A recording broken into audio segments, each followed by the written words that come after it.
So yun guys, nandito tayo para palitan natin ng stator itong stator winding itong Supremo.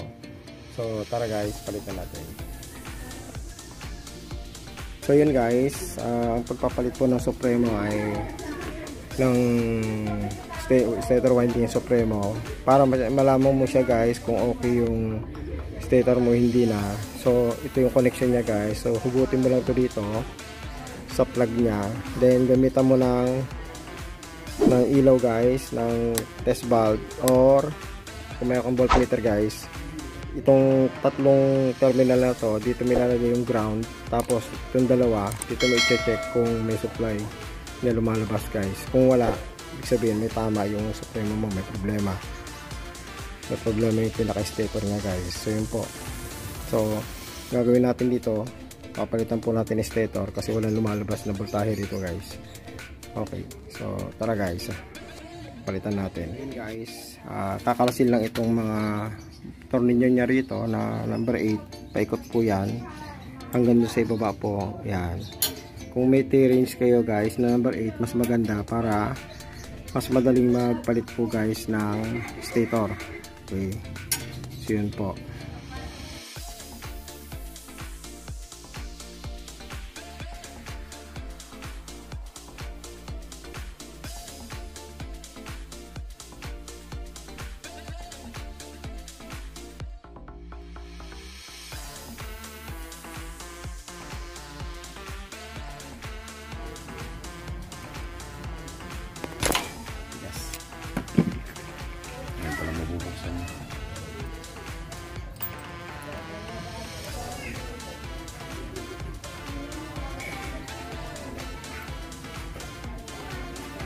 Yan pala mabubuksan to kaya matigas.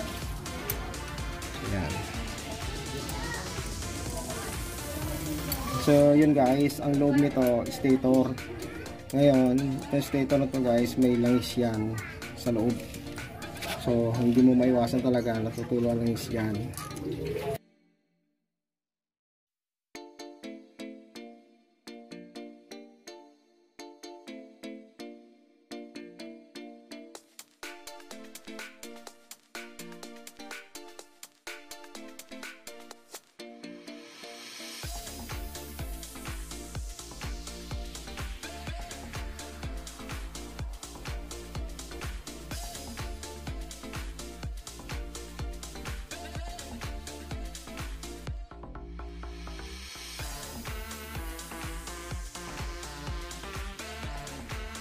Hugutin lang dito guys sa terminal nito. Yan. Naka-plug lang po yan guys. Sinuhugot lang yan.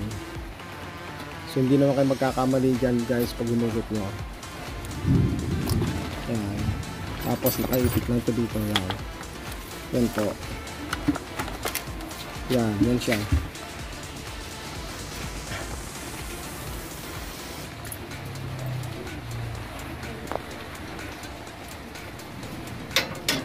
Then ito isyasak lang natin ito guys para mahiliwalay.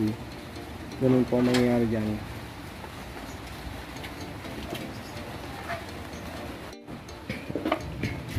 So yun guys, kakalasin na natin itong pinaka sticker niya. So yun po guys, natutulo talaga langis yan guys. Yan. So ito po yung pinaka stator niya guys. So medyo maitim rin. So ibig sabihin malamang may tama ito guys. Kaya ganyan ang kulay. So ito nakikita niya ito guys. Ito yung sa starter niya. Yan. Starter gear po yan. Konektado po rito guys. Ito. Konektado rito. Okay. So ito yung babaklasin natin to guys. Yan. Yung pulser. Tanggalin natin yung pulser. Tsaka ito guys. Tanggal po yan. Gagamitan po natin ng Allen wrench yan.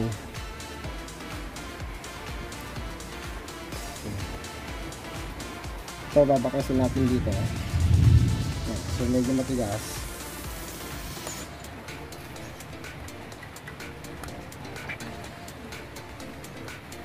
Baklasin natin alin niya. Number 5 po yung Allen wrench guys na gamit natin.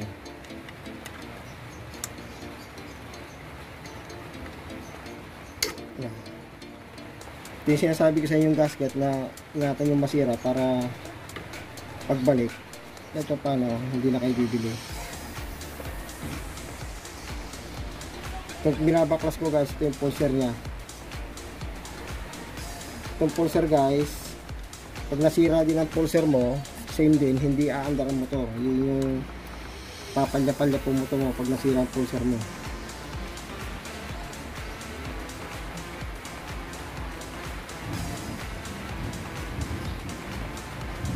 Ito yung pinaka pulser nya. Yan. So ito, ang sira nito guys, ng stator na to, buo naman yung winding natin para sa CDI. Ngayon, ang sira naman niya, hindi siya nagka-charge. Yun po ang sira niya guys.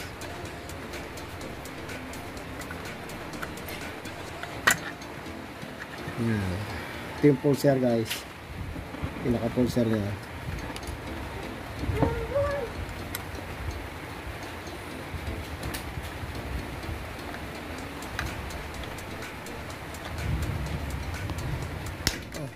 Matigas na talaga to. So pag nagpalit ka nito guys, kailangan may allen rings ka talaga, number 5. Tapos pagdating dito sa panlabas, number 8 na T-rings o socket rings, dapat meron ka. So yun po, yung binaklas natin na to, ito lang ay cover lang yan guys, lock ng kable. Yan. So yun na po siya. Then ito yung tatlong tornilyo para sa stator winding.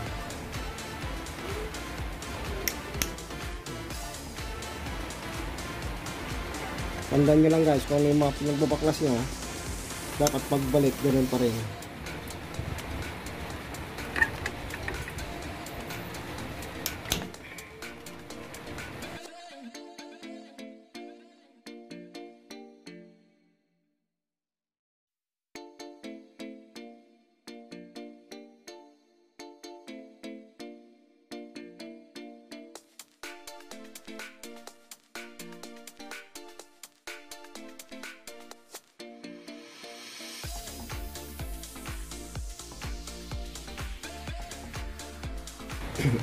So yun guys, ito na. So mababaklasin natin siya. Ayan. So pangatlong tornilyo. Hindi po magkakaparehas ang sukat ng tornilyo guys ha. Yung sa stator mas mahaba po ang tornilyo. Yung dito sa pulser mas maiksi ng konti kaysa sa stator. Bali 5 tornilyo po yung binaklas natin guys. So ito na siya guys, yung stator natin nabaklas na. Then pagdating dito, dandahanin nyo na lang nakalasin itong ano niya.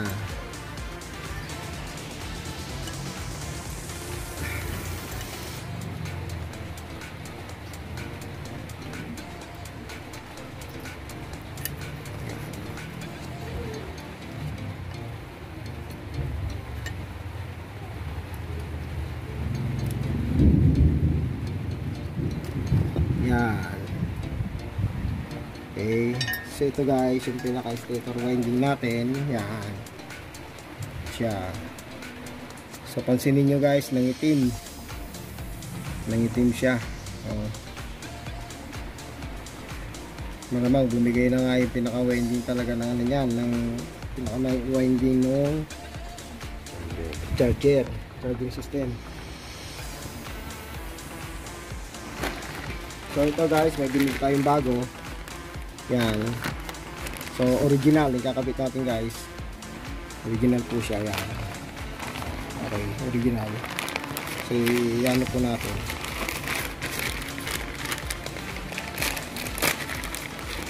Saan natin. So ito guys, yan po. Bagong bago guys. Yan. Ito siya. So ang kabit nakaganon. Yan po ang kapit yan guys. Okay na. Yan. Okay, sige, kapit natin guys. Punasan muna natin ito guys. Ibisin muna natin. Guys, ibabalik na natin. So ganyan po position niya guys. Shoot nyo lang doon sa tornilyo na tatlo. Yan. Hindi ka maliligaw guys kasi may guide naman yan. Hindi yan aakma pag mali yung lagay mo. Hindi yan papasok. Yan, ganyan po siya.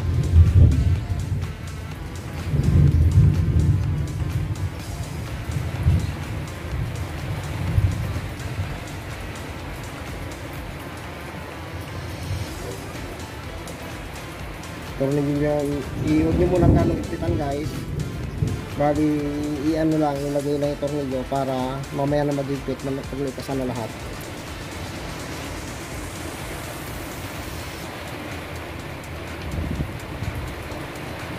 Yan. So ito guys, ito yung pinaka ano niya, goma. So nakaganyan lang siya. Yan. Tusok nyo lang na ganun. Sa groove. May groove po yan guys. Hindi nyo lang. Yan. Oh. Yan. Tapos dito, itong pulser. Dito naman guys. Nakaganon. Ganon ang lagay nyan. Yan. Yan na. So yan po ang lagay ng pulser. Nakataob po siya guys. Nakataob. Yan, meron po yung groove kaya hindi rin kayo maliligaw guys. May groove yan pag sinuot mo rito. So ito nakataob. Okay, ganyan, may groove yan. Pag sinalpak mo hindi ka maliligaw dyan kasi may ano yan, may groove. So pansinin nyo guys, ang tornilyo niya pare-parehas. Yung tatlo na to, ang naiba lang yung tatlo na to sa stator winding. Kahit magkapalit ka dito sa tatlo na to, okay lang kasi parehas lang haba guys. Ito yung lock guys ng wire. Hindi nyo kakalimutan din ilagay ito, yung lock ng wire kasi importante po yan para hindi lumihis yung kable nyo guys.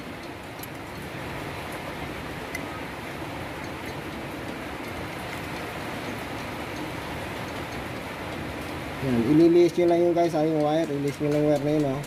Baka mamaya maipit pag nilagay nyo na yung ano, itong lock nya. Si ilis nyo na sa lagayan ng ano, tornilyo. Yan.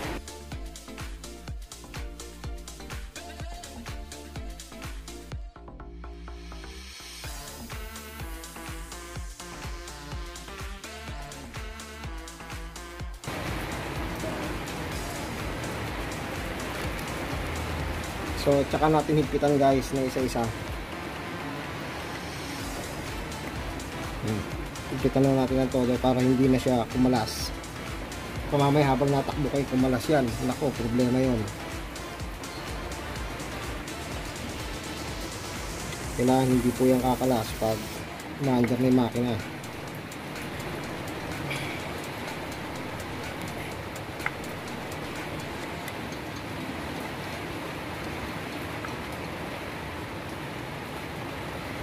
Yan.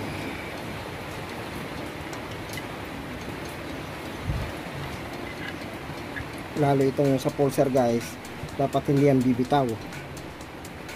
Kasi pag tumuko dyan guys, sisirain yung pulser mo ng magneto. Tatama sa magneto yan.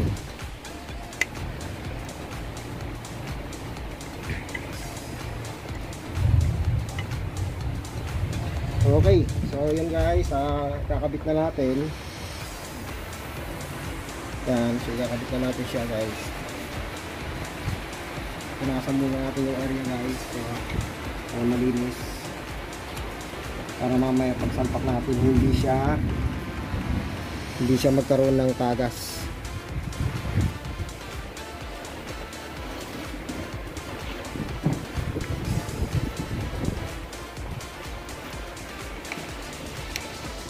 So ito guys, meron dito tayong awang. So gasket maker na lang yan ilalagay natin para hindi siya tumagas.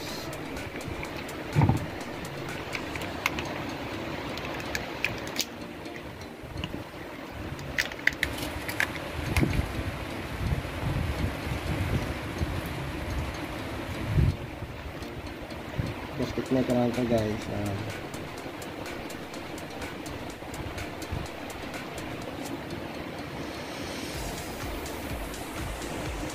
So yung guys, sabi ko sa inyo guys, yung ito nakatapat dito sa groove ng ano natin.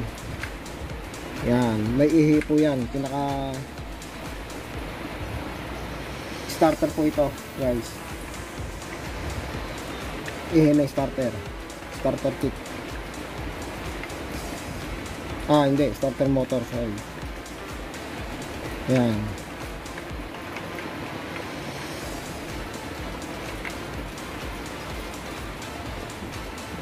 Tatapat nyo lang dito guys.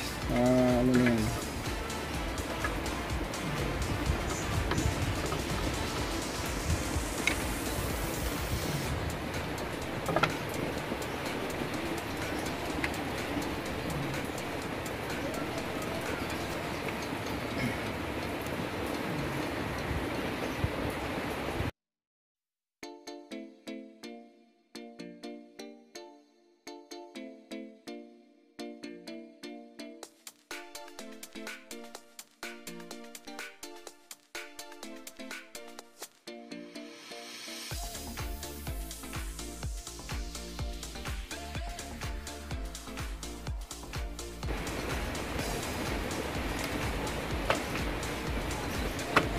So, yun po guys, ganyan po paglagay niyan.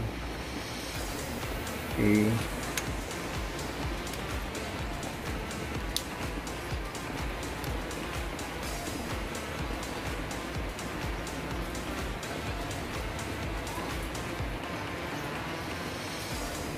Balik lang po natin yung wiring niya.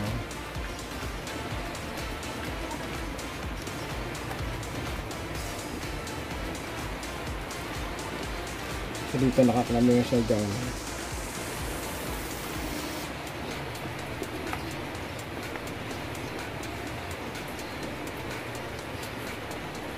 So ito guys, hindi ka magkakamali rito kasi hindi yan papasok pag hindi akma yung ano mo, yung pinaka-plug, pinaka-socket mo.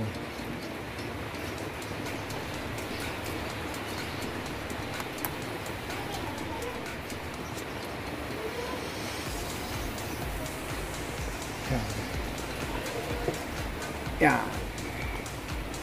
Okay. Ito kaya na.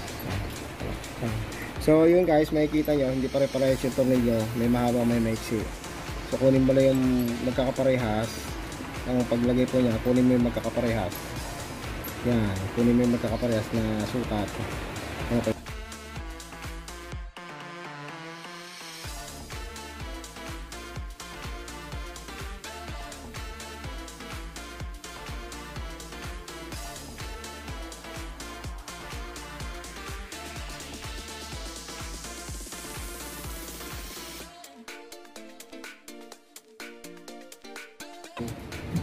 Dahil tsaka natin higpitan ng paisa-isa. Pag nagigpit kayo guys, huwag niyo muna tutuduhan. Ganun po. So isa sa kabila, isa rito. Ganun po ang paghigpit yan guys. Ibabalance nyo yung paghigpit. Kasi takip po yan guys eh. Baka mamaya may maipit na pyesa sa loob. Yan. So, ganyan po ang pag-ano yan guys.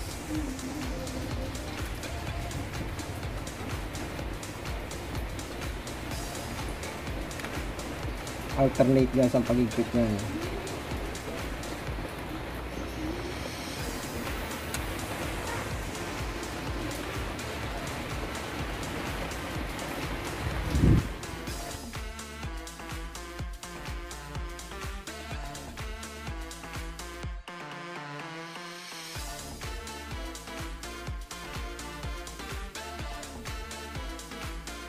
So pag okay na guys, na-balance niya na. So, pwede nang testingin muna natin kung i-kick lang natin ng bahagya. Tignan natin kung may sayad yung pulser guys dun sa magneto. So, yun po guys ang gagawin natin. So, i-kick mo. So, i-kick lang natin. Papakaramdaman natin kung may sayad yung kick. Yung sa, ano na, sa magneto. Okay, so wala naman siya. Sige. Okay. Sige pa. Okay, so wala namang sayad guys. So higpitan na natin ng todo ito guys. Yung paikot na tornilyo.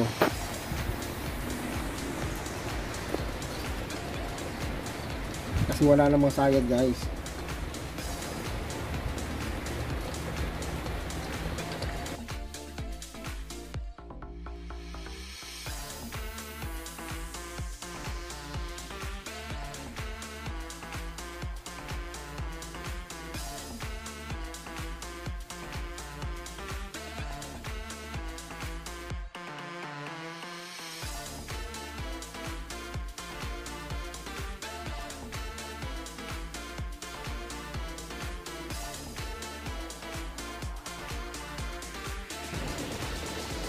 Okay. So yun guys, ang paglagay ng stator winding sa Supremo guys. Ayan. So testingin po natin guys yung motor kung under siya. So yun guys,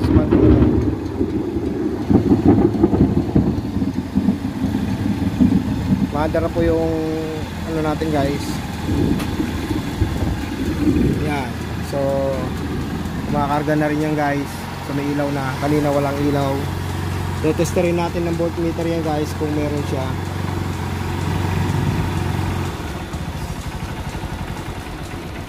Tumakas na yung neutral na kuya. Guys, so 12.9 ang karga niya. Yung battery natin. Kaya po, hindi talaga tataas ang todo yan kasi meron yung regulator natin, siya yung nagpo-control para hindi mag-overcharge yung battery guys. So yun po yung purpose ng regulator. Kaya tama po yan, 12.9. Kaya